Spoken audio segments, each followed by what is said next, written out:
આ જય હિન્દ, જય ભારત. જનસેવા ડ્રાઈવર પાર્ટી, હું પ્રદેશ અધ્યક્ષ અશોક પટેલ. અત્યારે સર્વે દ્વારા હું અહીંયા આવ્યો છું. આ રેલવેનો ટ્રેક છે ત્યાં સામે, અને હું અત્યારે આવ્યો છું અહીંયા કોલાડ, જે ટ્રેનમાં રોમાં ટ્રક ચડાવે છે. અને મારી યુટ્યુબ ચેનલ છે નેતાજી ડ્રાઈવર અશોક. અને અહીંયા જો આ બધી ટ્રકો રોમાં, પાર્કિંગની કોઈ સુવિધા નથી. કે છે પેલી બાજુ લઈ જવાનું, ક્યારે લઈ જાય આવી વાતો ઘણા સમયથી હું સાંભળું છું. અહીંયા કોઈ જ સુવિધા નથી, ના ટોયલેટની સુવિધા એક છે, પણ એ આ બિલ્ડિંગવાળાનો છે એ હું બતાવી દઉં છું. અને મુશ્કેલીથી બધી ટ્રકો પડી છે આમથી આમ. હવે ટ્રકનું ભાડું લગભગ 900ની આજુબાજુ છે. 9 ચોક 36, 900 નથી, પણ 800 પોણા 900ની આજુબાજુ છે. અને આ બધી પરિસ્થિતિ છે. આ ટેલરો ઊભા છે અને આ પરિસ્થિતિ જોઈ શકો છો. અને અહીંયા એક ટોયલેટ છે આ રસ્તાની પાસે. દરવાજાનું કોઈ ઠેકાણા નથી, પાટિયું એક આડું દઈ અને આ ટેલરિયા હવે કઈ રીતે અહીંથી નીકળવાના, આ કોઈ ચલાવી ના શકે, અહીંથી રિવેસ જ મારવા પડે. અને આ ટ્રક હું લઈને આવ્યો છું, આ મારી પોતાની જ છે. બીજાના નામથી લોન કરાવી છે. અને હું પ્રદેશ અધ્યક્ષ હોવાથી એક હરામનું નહીં ખાવા હાટું કોઈ ડ્રાઈવરોનું કે કોઈ આમ કોઈનું લૂંટી લેવું, ભ્રષ્ટાચાર કરવું અને કરપ્શન કરી લેવું કે હું આમ છું, હું આમ છું, આવા ખેલ કરી અને હરામનું ના ખાવા માટે આ બીજાના નામનો ટ્રક લીધો છે.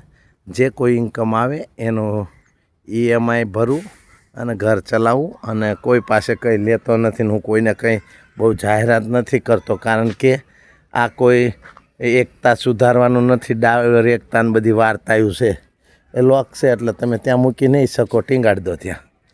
અને આ બધી હાલત આવી છે.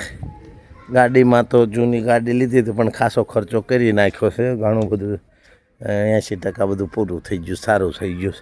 અને આમાં અહીંયા ક્યાં વાળવી, ક્યાં શું કરવું, આવી પરિસ્થિતિમાં છે.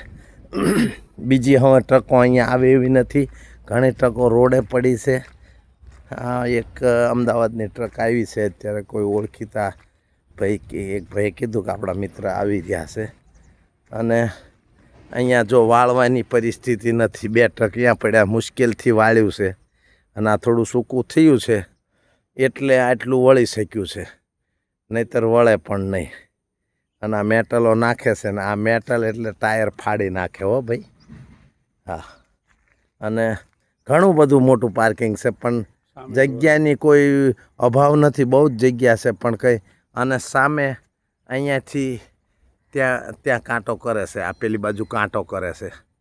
અને કાંટો કરી અને ત્યાંથી પછી અહીંયા પાર્કિંગમાં પાછી લાવવાની. અને પછી રો ત્યાં સામે ઊભો છે. લાસ્ટ આમ છે. આ જે 3 લાઈન 4 લાઈન છે, પણ આગળથી ત્યાં રેલવે સ્ટેશન છે. 1 મિનિટ ઝૂમ કરીને બતાવું છું. તે જે બ્લુ કલરનું છે ત્યાં રેલવે સ્ટેશન છે.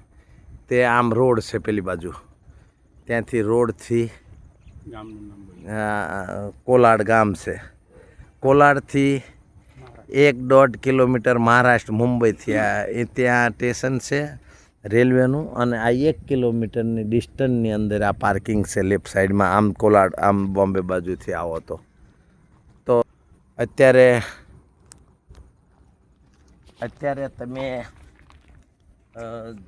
જોવા જાઓ તો બોમ્બેની અંદર બહુ ટ્રાફિકનું સમસ્યા છે.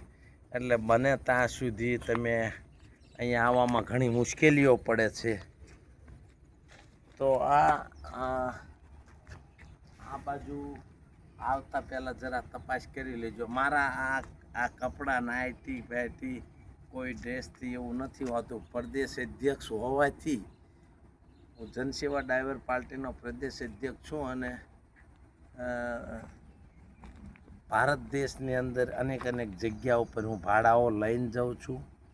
અને જે કંઈ એનો EMI ભરવું. અને પ્રચાર તો બહુ કરતો નથી, કારણ કે ડ્રાઈવરોને એટલી બધી સમસ્યાઓ હોય છે અને જે ડ્રાઈવરોને જે કહેવી છે હકીકતની અંદર એમાં કોઈ એમનામાં સુધારો આવતો નથી. શું છે, અમે તો એક જનસેવા ડ્રાઈવરની સેવા કરવીને આઈ કાર્ડ ફ્રીમાં બનાવી છે, છતાંય ડ્રાઈવરોને શું છે સમસ્યા, કોઈને અલગ અલગ હોય, કોઈને ડીઝલ 50-100 લીટર નીકળતું હોય, ખોટું કરવા જોતું હોય અને કોઈ રીતે સમજવા તૈયાર નથી. ડ્રાઈવર એકતા બનાવવાની કોશિશ કરે છે, કોઈ એકતા થતી નથી.